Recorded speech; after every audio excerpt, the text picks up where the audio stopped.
साईं की बात। बच्चे, तुम्हारी चिंता जल्द खत्म होगी मेरे बच्चे। चिंता मत करो।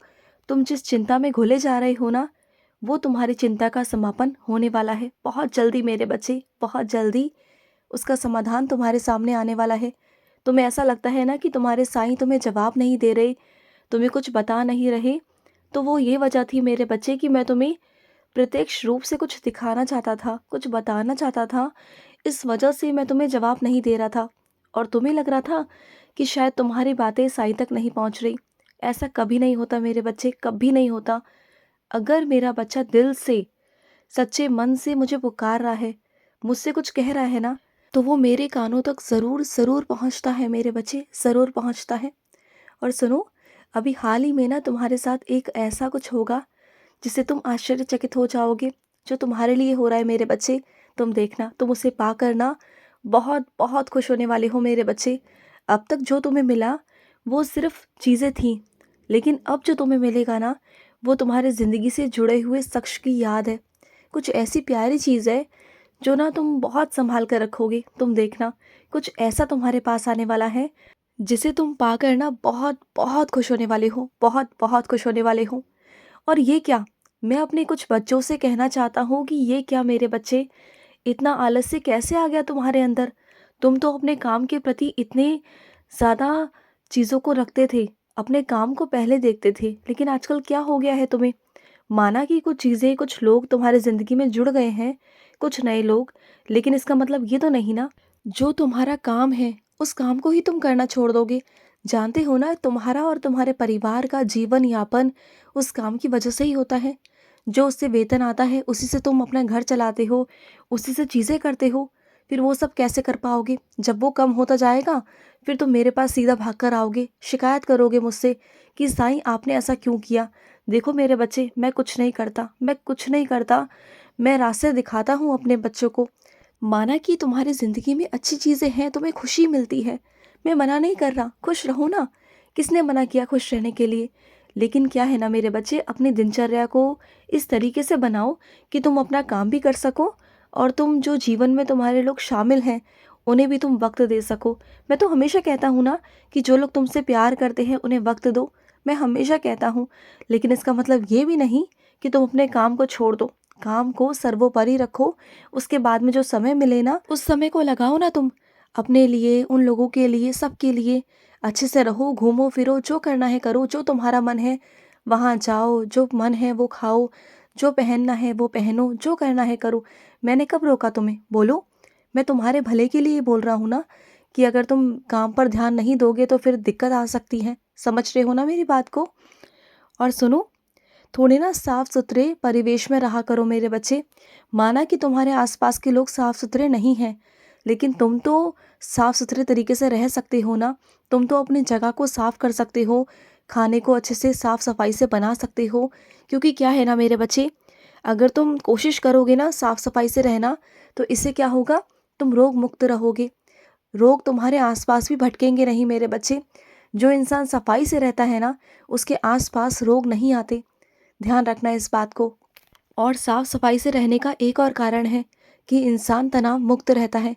तो इस बात को गांठ बांध लो मेरे बच्चे कि तुम्हें साफ सफाई से रहना है, अच्छे अच्छे विचारों को अपने मन में डालना है। और ख़ास तौर पर जब तुम खाना बनाते हो ना, उस वक्त तो तुम्हें अच्छा ही विचार रखना है। और अगर अच्छे विचार तुम्हारे मन में नहीं चलते ना, तो खाना बनाते वक्त या कैसे भी मेरे बच्चे, तुम्हें मेरे भजन सुनने हैं, मेरा कष्ट निवारण मंत्र सुन लो, कुछ भी सुन लो, स्तवन मंजरी सुन लो, और नहीं तो साईं सचरित्र का कोई अध्याय ही सुन लो। देखो, तुम कहते हो ना कि मैं साईं साईं सचरित्र सुन सकता हूँ। हाँ मेरे बच्चे, तुम सुन सकते हो। देखो, मेरा काम है कि साईं सचरित्र के शब्दों को तुम तक पहुँचाना, तुम्हारे अंदर आत्मा तक पहुँचाना। वो चाहे तुम खुद पढ़ो या किसी के द्वारा तुम्हारे कानों के अंदर जाए, बात तो वही है ना। जा तो तुम्हारे अंदर रहा है ना। मेरे लिए तो वो है कि जो तुम्हारे अंदर जाए, जो तुम्हारे आत्मा को प्रवेश करे और तुम्हारी आत्मा को सुकून शांति पहुंचाए, तुम्हें शांति पहुंचाए और तुम्हारे मन को पवित्र करे। वो शब्द, वो कथाएं मेरी जो मैंने लिखी है ना, मैंने खुद से लिखवाई हैं। ये मत समझना कि वो किसी ने लिखी हैं, मैंने वो खुद से लिखवाई हैं मेरे बच्चे। वो मेरी खुद की कथाएं हैं जिन पर अगर तुम विश्वास करोगे ना, अगर तुम्हें मेरी कथाओं पर थोड़ा भी विश्वास होगा ना, तो तुम्हारे ज़िंदगी में भी वैसे ही लीलाएं होंगी जैसे कि तुम पढ़ते हो। और पढ़ते पढ़ते कभी तुम्हारे मन में आता है ना कि साईं आप ऐसे ऐसे भी करते थे, तो मेरे साथ भी करूँ ना, तो करूँगा ना, किसने मना कर दिया, मैं तो करूँगा तुम्हारे साथ। लेकिन वो विश्वास तो लाओ जो मेरा उन भक्तों में था, जो वैसे भक्त थे मेरे, जो मुझ पर इतना दृढ़ विश्वास रखते थे। तो वैसा भक्त तुम बनो ना, वैसा विश्वास तुम जागृत करो ना, तो ऐसी लीलाएं तुम्हारे साथ में भी होंगी, होंगी, ज़रूर होंगी। और सुनो, जो तुम्हारे घर में फूल है ना, बहुत सारे पेड़ लगे हुए हैं ना फूलों के, उसमें से कुछ फूलों के रंग मिलाकर, यानी कि कुछ फूलों को मिलाकर, रंग बिरंगे फूलों को मिलाकर मेरी आज तुम एक माला बनाना। 21 फूलों की माला वो होनी चाहिए। और उस 21 माला के साथ जब तुम एक एक फूल को पिरोगे ना अपने हाथों से, तो उस वक्त एक एक फूल के साथ इस बार तुम्हें मेरा गायत्री मंत्र करना है।